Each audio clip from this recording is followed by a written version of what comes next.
first of all, let me say this to Mr. Holman. I have never, and I'm hoping that, I've listened to all of this, and sometimes I think we put issues on top of issues, and there are quite a few issues floating around here.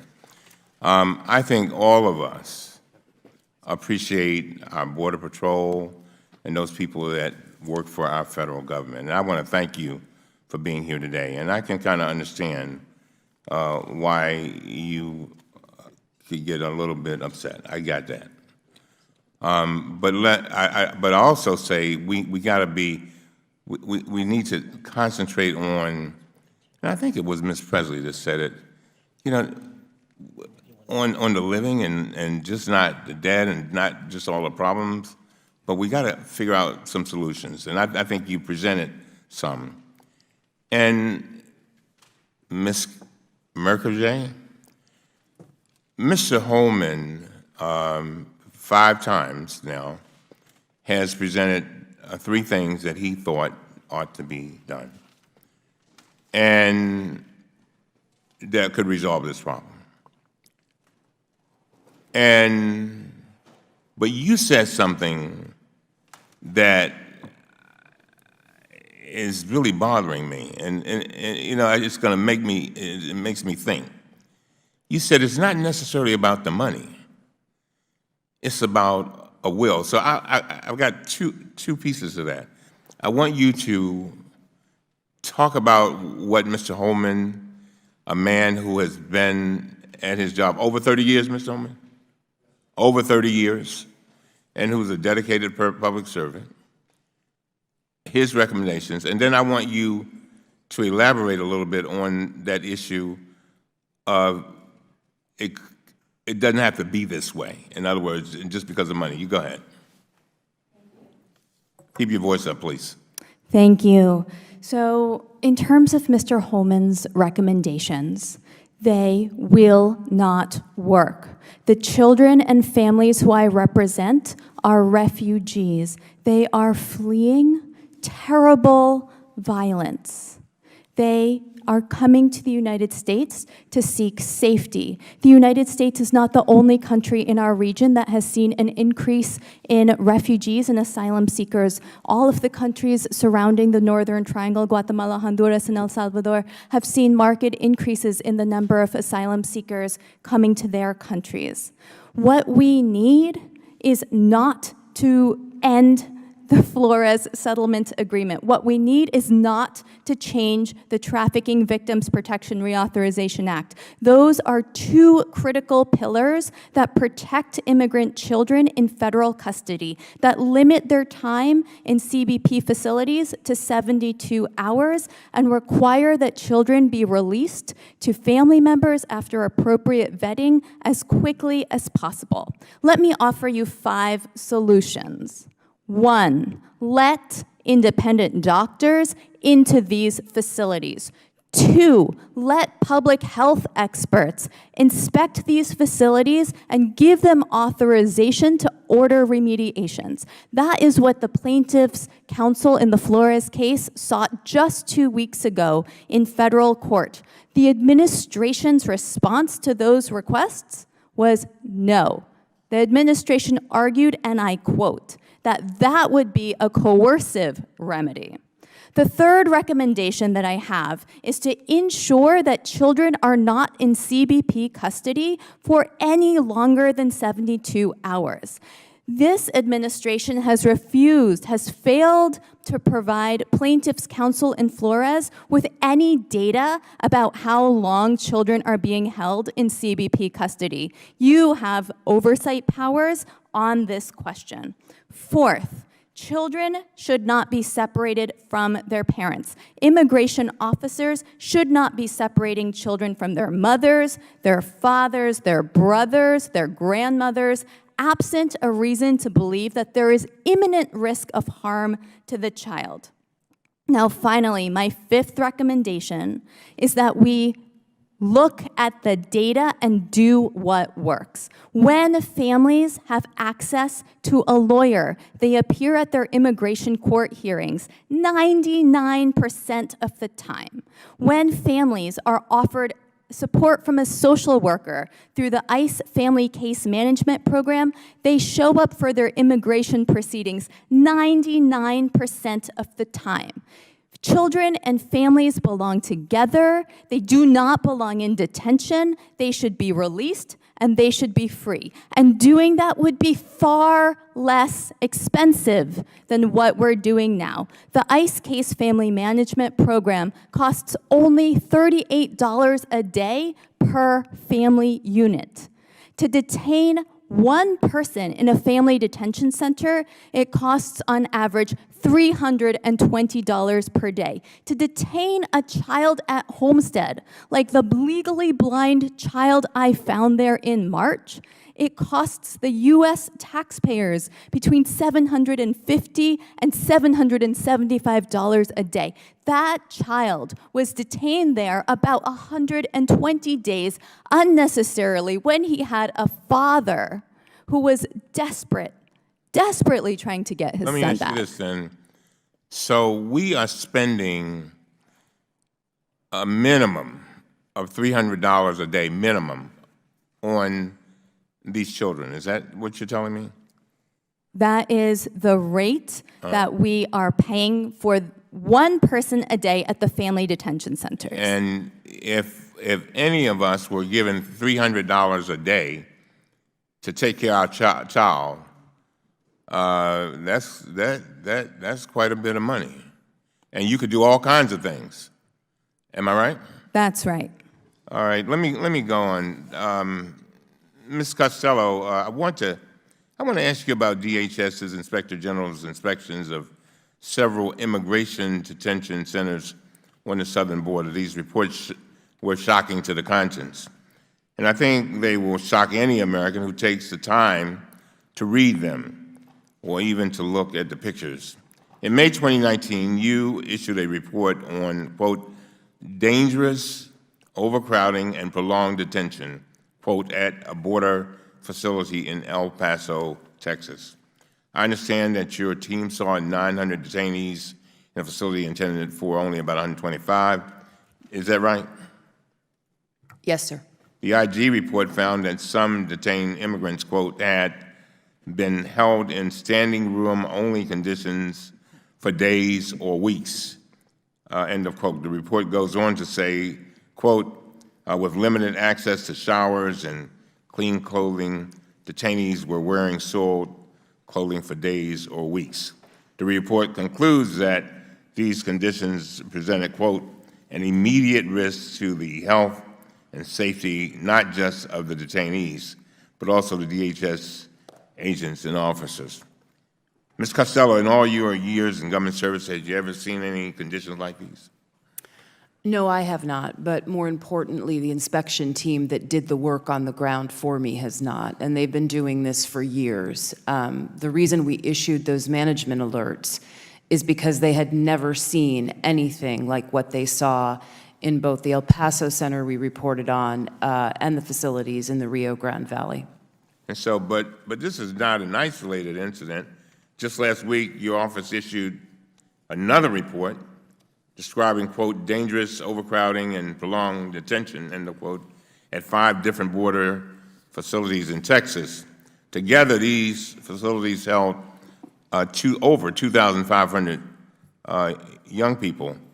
You reported that nearly 1/3 of these children had been held longer than the 72-hour limit. Ms. Costello, what were conditions like for the children in these facilities? It was similar to the situation in El Paso for the children. The overcrowding was dangerous, significant. Again, my inspectors describe a situation like they had never seen before. That is the picture. That's the picture? Yep. And can you tell us what is in that picture, please? It is an overcrowded facility. It is families and in a facility in a space that they can't possibly fit in. I think the caption underneath may describe, does it describe, no, I don't know that it describes the number. No. So you mean people had to be like that pretty much 24/7? Yes. Although, to clarify, they visited on the days that they visited, so, you know, that's their observation from that snapshot in time. But the understanding is that folks had been in that position for a while. So when you went in, you all were Inspector General, the Inspector General's office was allowed to take the photo? Yeah, yes.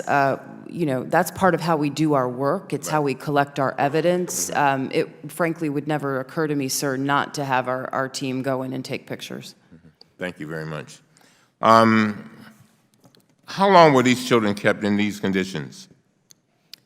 In that facility in the Yes. Rio Grande Valley, the information that we have is that children were 31% of them were there for more than 72 hours. 165 were there longer than a week. So that's children.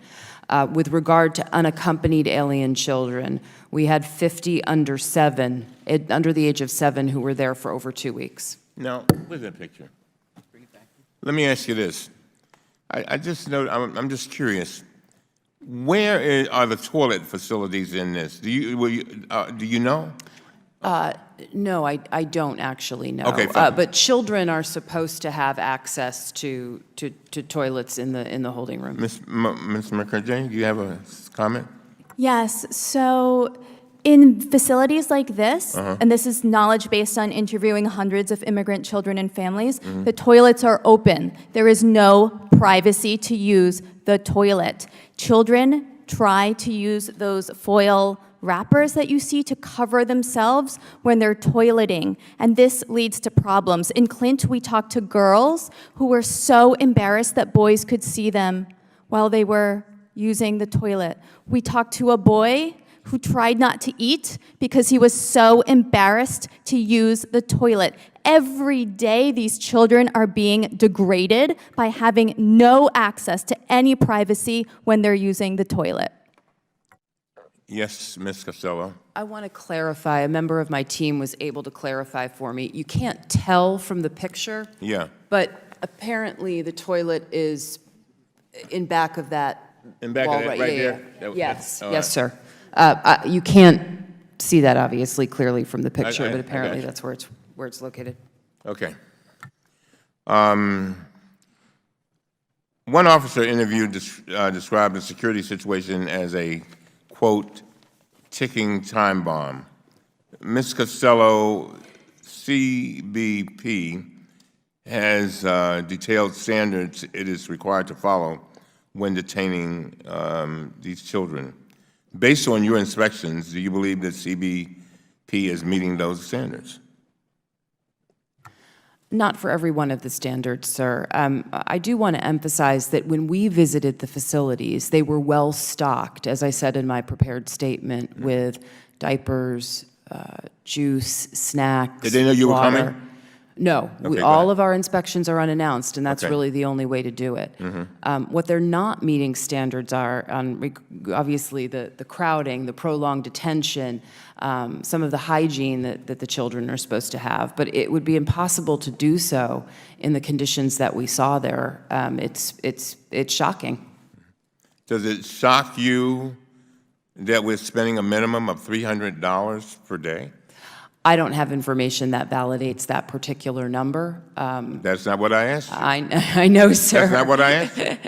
I said, would it if- shock you to know that we were spending a minimum of $300 a day for folks to live in a facility like that? If that were an accurate number, sir, yes. Sir, can I answer that question for you? I can put Sure, some. sure. The $300 a day is for family residential centers, and the reason that price is $300 a day because we have to provide child psychologists, pediatricians, an educational program. The pictures you are being shown are Border Patrol facilities. There's not a cost per day there. The $300 a day is that's an ICE facility, a different facility. Well, we're spending something though, right? Wherever the picture is. We're spending some money. Them people ain't coming for free. I don't know what the Board facilities cost. I'm just, the $300 figure is an ICE facility. I got you. I understand.